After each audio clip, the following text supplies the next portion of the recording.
Estamos de volta com o objetivo de dar continuidade ao nosso estudo sobre as recorrências. Eu quero começar com um exemplo bastante simples, que é a sequência dos números ímpares, essa que você vê aí, 1, 3, 5, 7, 9, 11. Nós combinamos na aula anterior que o objeto do nosso estudo seriam as sequências numéricas que têm uma lei de formação e essa lei de formação estaria expressa na forma de uma recorrência. Então, o que eu vou fazer aqui é escrever essa lei de formação, essa recursão que corresponde à nossa sequência de números ímpares. É bastante fácil. Você observa que para achar um termo qualquer, basta você somar 2 ao termo anterior. Então, a lei de formação será Tn mais 1 igual a Tn mais 2. Lembrando que N e N mais 1 são indicadores da posição do termo. Portanto, se eu tiver aqui o T7, eu estou pensando no sétimo termo, o termo que vem depois dele é o T8. Para calcular o T8, basta pegar o sétimo termo e adicionar 2. Portanto, essa é a lei de formação para a sequência dos números ímpares. O nosso segundo exemplo vai ser a sequência dos números pares, 2, 4, 6, 8, 10. Da mesma forma como aconteceu na sequência dos ímpares, nós percebemos que cada termo pode ser calculado olhando para quem vem antes e somando 2. Portanto, a lei de formação para a sequência de números pares também é Tn mais 1 igual a Tn mais 2. Ou seja, basta pegar um termo qualquer e somar 2 que eu obtenho o termo seguinte. Esses dois exemplos foram escolhidos para mostrar para você que uma mesma lei pode ser usada para duas ou mais sequências diferentes. É claro que essa ambiguidade não pode ser mantida. A gente precisa arrumar um jeito de evitar essa ambiguidade, porque caso alguém me dê a lei de formação, essa lei de formação, eu vou ficar na dúvida se ele está pensando, se a pessoa que me deu essa lei está pensando nessa sequência ou em alguma outra, né? Como é que a gente faz para evitar essa ambiguidade? A gente evita essa ambiguidade avisando ao leitor não só qual é a lei de recorrência, mas também quem é o primeiro termo. Então, no caso da sequência de números ímpares,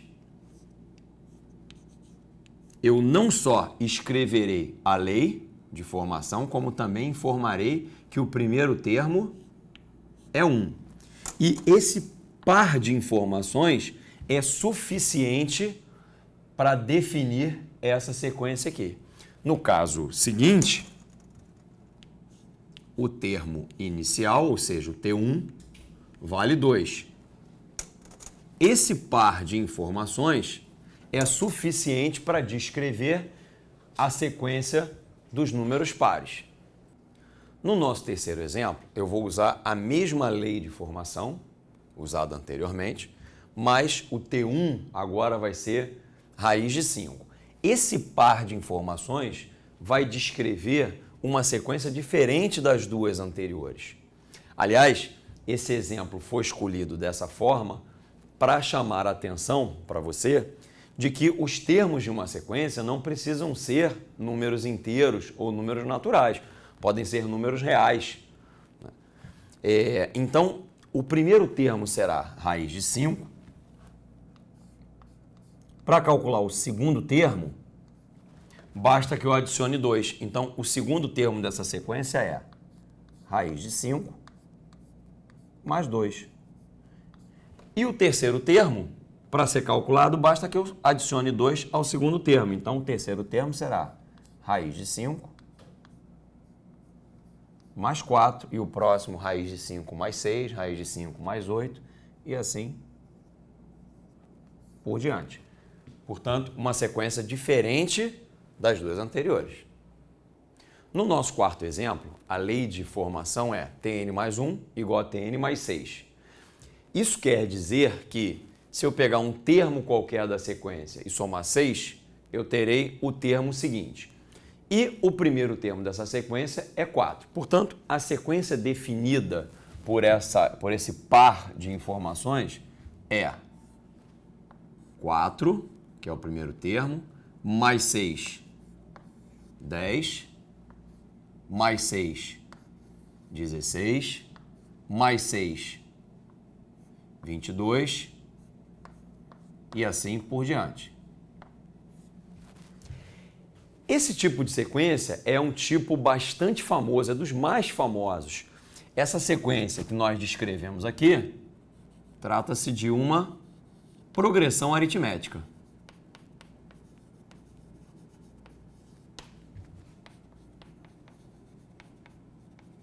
Se você já estudou isso antes, você vai lembrar que a definição de progressão aritmética é uma sequência em que você tem um termo inicial e você, de um termo para o outro, vai somando sempre a mesma quantidade. E essa quantidade chama-se razão. Portanto, no nosso exemplo, o 6 é a razão. A gente pode até dizer que, de uma forma geral, qualquer progressão aritmética pode ser escrita da seguinte forma: Tn mais 1 é igual a Tn mais a razão, que eu vou representar pela letra R. E aí alguém precisa informar também o primeiro termo. Então, essa é a forma geral de uma progressão aritmética, só que está escrita na forma de recursão. Perceba que isso define a sequência A, o segundo termo é A mais R, o terceiro termo é A mais 2R e assim por diante. Portanto, uma progressão aritmética também pode ser vista como uma recursão.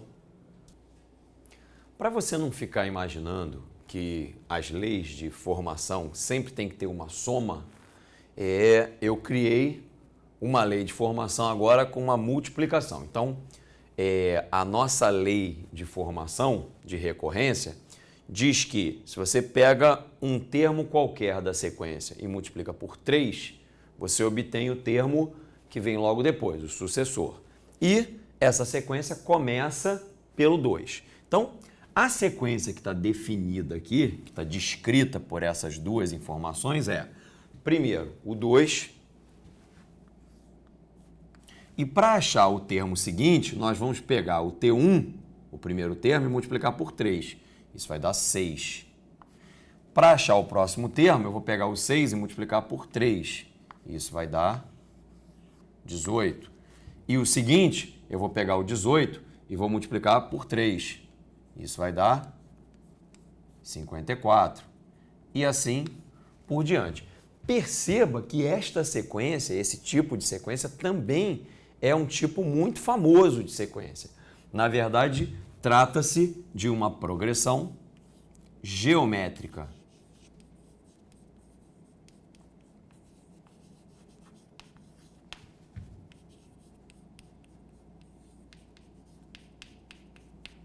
Mais uma vez, se você já estudou isso, vai lembrar que a definição de progressão geométrica é uma sequência que eu tenho um termo inicial e de um termo para o outro eu vou sempre multiplicando pela mesma quantidade.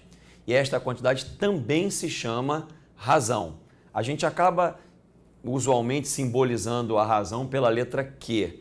Então, note que, de uma forma geral, todas as progressões geométricas podem ser escritas através de uma fórmula de recorrência, que vai ter o seguinte aspecto: Tn mais 1 vai ser igual ao Q, que é a razão da nossa progressão geométrica, que multiplica Tn. Ou seja, se eu pego um termo da sequência e multiplico pela razão, eu obtenho o termo que vem logo depois.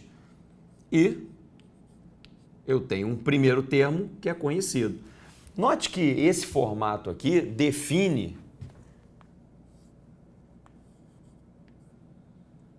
o seguinte aspecto geral para a nossa sequência. Ó, primeiro termo é A, o segundo termo é A vezes o Q, O terceiro termo é o segundo vezes a razão, então eu vou ficar com A vezes Q ao quadrado, e o próximo será A vezes Q ao cubo, e assim por diante. E esse é o aspecto, é esse o formato de uma progressão geométrica. Portanto, uma progressão geométrica também pode ser escrita na forma de recorrência.